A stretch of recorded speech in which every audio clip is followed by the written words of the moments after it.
Hello viewers, welcome to freshes now Telugu YouTube channel. ఈరోజు మనం ఈ వీడియోలో ఆర్సీబీ రిక్రూట్మెంట్ 2021 నోటిఫికేషన్ గురించి పూర్తి వివరాలు తెలుసుకుందాం.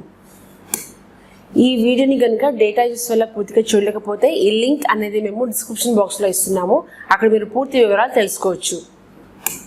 ఆర్ లేదంటే ఆర్సీబీ రిక్రూట్మెంట్ 2021 ఫ్రెషెస్ నౌ అని గూగుల్లో సెర్చ్ చేస్తే ఫస్ట్ వచ్చే వెబ్సైట్ కనుక మీరు ఓపెన్ చేస్తే అక్కడ మీకు పూర్తి వివరాలు లభిస్తాయి. సబ్స్క్రైబర్స్ కోసం టెలిగ్రామ్ గ్రూప్ అనేది క్రియేట్ చేయడం జరిగింది. దానికి సంబంధించిన లింక్ కూడా మేము డిస్క్రిప్షన్ బాక్స్లో పెడుతున్నాము. అక్కడ జాయిన్ అయితే మీకు లేటెస్ట్ జాబ్ నోటిఫికేషన్స్ రెగ్యులర్గా తెలుసుకోవచ్చు. ఈ వీడియోలోకి వెళ్లే ముందు మా ఛానల్ని సబ్స్క్రైబ్ చేసుకోండి. మరిన్ని కొత్త వీడియోస్ కోసం పక్కనే ఉన్న బెల్ ఐకాన్ని ప్రెస్ చేయండి. ప్రాథమిక వివరాలు: organisation name regional centre for biotechnology RCB. Post name senior scientist bioinformatics or IT research consultant. Database manager, scientist, database engineer or software developer, data curator, system administrator, storage administrator, network administrator, senior programmer, administrative officer, programmer, technical assistant A, technical assistant, grants advisor, senior accounts assistant. Total vacancies 49 post అనేవి అవైలబుల్గా ఉంది. దీనికి registration process అనేది already start అయిపోయింది. Closing date 31 May 2021. Application mode మనకి online ద్వారా లభిస్తుంది. Job location across India. Official site rcb.res.in.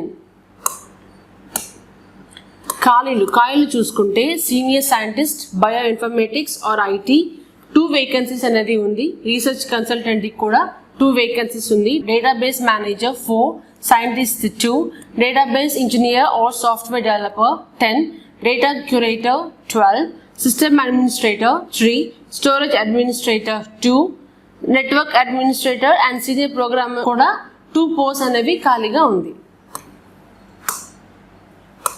And administrative officer కి ఓన్లీ 1 పోస్ట్ మాత్రమే ఉంది. ప్రోగ్రామర్ కి 3, technical assistant A 1, technical assistant 1, grants advisor 1 and senior accounts assistant కూడా 1 post అనేది అవైలబుల్గా ఉంది. దీనికి కావాల్సిన విద్యార్హతలు: senior scientist bioinformatics or ఐటీకి పిహెచ్డి అనేది ఖచ్చితంగా చేసి ఉండాలి with 9 years of experience, or లేదంటే MTech in CS or IT or ENC or bioinformatics or computational biology or data science, అది with minimum of 12 years experience అనేది ఖచ్చితంగా ఉండాలి in an academic setting or industry in the area of bioinformatics or computational biology or data science. దాంట్లో కూడా 3 years అనేది scientific టెక్నికల్గా కానీ or program or project leadership రోల్గా ఖచ్చితంగా చేసి ఉండాలి. రీసెర్చ్ కన్సల్టెంట్ చూసుకుంటే పిహెచ్డి చేసి ఉండాలి with minimum of 9 years experience. Or ఎంటెక్లో చూసుకుంటే CS or IT or ENC or bioinformatics or computational biology or data science అనేది with minimum of 12 years experience అనేది ఉండాలి. Or BTech in CS or IT or ENC or bioinformatics or computational biology or data science or MCA అనేది దాంట్లో 15 years experience అనేది ఖచ్చితంగా ఉండాలి in an academic setting or industry. Database మేనేజర్కి చూసుకుంటే PhD అనేది 3 years ఆఫ్ ఎక్స్పీరియన్స్ ఉండాలి. Or MTech in CS or IT or ENC or bioinformatics or computational biology or data science అనేది వాటిల్లో 8 years ఎక్స్పీరియన్స్ అనేది ఖచ్చితంగా ఉండాలి, అది కూడా నేను అకాడమిక్ సెట్టింగ్ ఆర్ ఇండస్ట్రీ. సైంటిస్ట్కి చూసుకుంటే పిహెచ్డి అనేది 3 years ఎక్స్పీరియన్స్ ఉండాలి. Or MTech in any branch of engineering or science దాంట్లో 6 years ఎక్స్పీరియన్స్ అనేది in an academic setting or ఇండస్ట్రీలో ఉండాలి.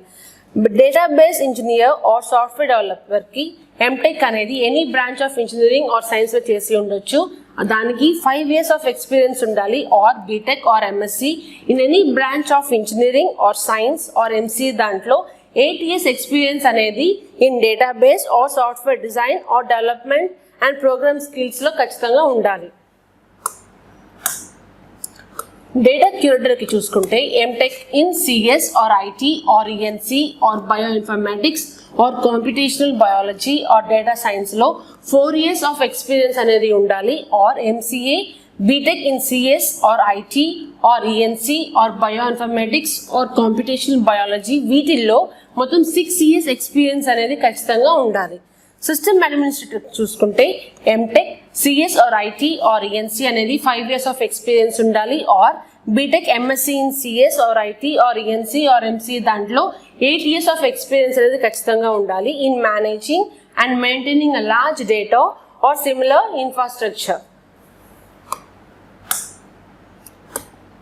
స్టోరేజ్ అడ్మినిస్ట్రేటర్కి చూసుకుంటే MTech CS or IT or ENC దాంట్లో 5 years of experience ఉండాలి. Or BTech or MSc in CS or IT or ENC or ఎంసీఏలో 8 years of experience అనేది in managing and maintaining the state of the art storage టెక్నాలజీస్లో ఉండాలి. Backup or recovery in large data centres వీటిల్లో ఈ relevant పోస్టులు అనేది ఉండాలి, experience అనేది ఉండాలి.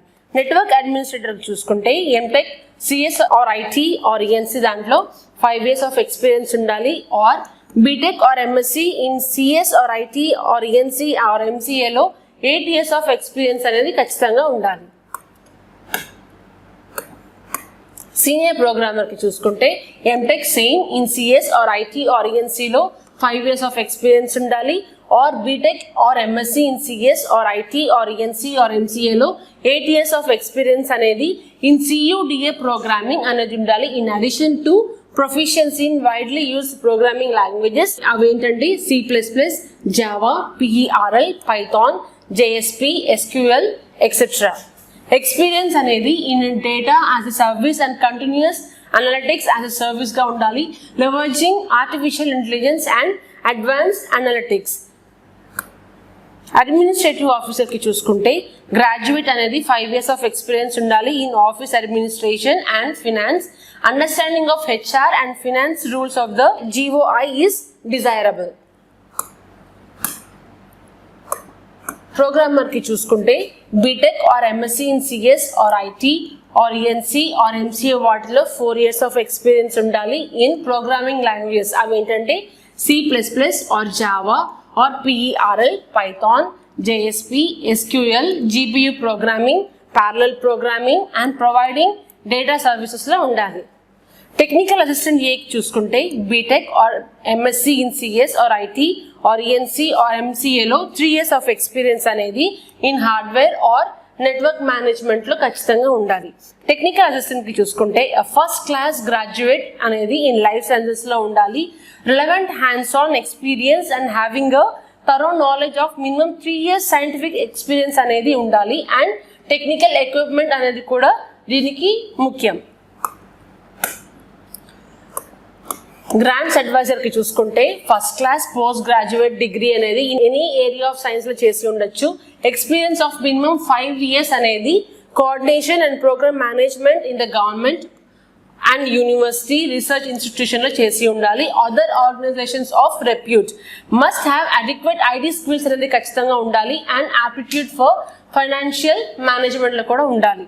సీనియర్ అకౌంట్స్ అసిస్టెంట్కి చూసుకుంటే BCom or BBA or CA or ICWAలో ఆ డిగ్రీలో 5 years ఎక్స్పీరియన్స్ అనేది in accounts and finance in reputed ఆర్గనైజేషన్లో చేసి ఉండాలి. Must have adequate IT skills and knowledge of government finance rules పైన కూడా నాలెడ్జ్ అనేది ఖచ్చితంగా ఉండాలి. వయోపరిమితి చూసుకుంటే క్యాండిడేట్స్ వచ్చేసరికి 30 నుండి 50 years ఉన్న వాళ్ళు ఈ పోస్ట్కి అప్లై చేసుకోవచ్చు. ఎంపిక విధానం చూసుకుంటే ఇందాక చూపించిన ఎలిజిబిలిటీ క్రైటీరియా ఎవరైతే ఫుల్ఫిల్ చేస్తారో and minimum prescribed qualification and experience ఉన్న వాళ్ళని క్యాండిడేట్స్ని ఎంపిక చేసుకుంటారు. ఆ క్యాండిడేట్స్ని స్క్రీనింగ్ కమిటీ వాళ్ళు షార్ట్ లిస్ట్ చేసి పిలవడం జరుగుతుంది. డెసిషన్ ఆఫ్ ద సెంటర్ అదే ఫైనల్గా తీసుకుంటారు. No intern inquiries in this regard will be entertained.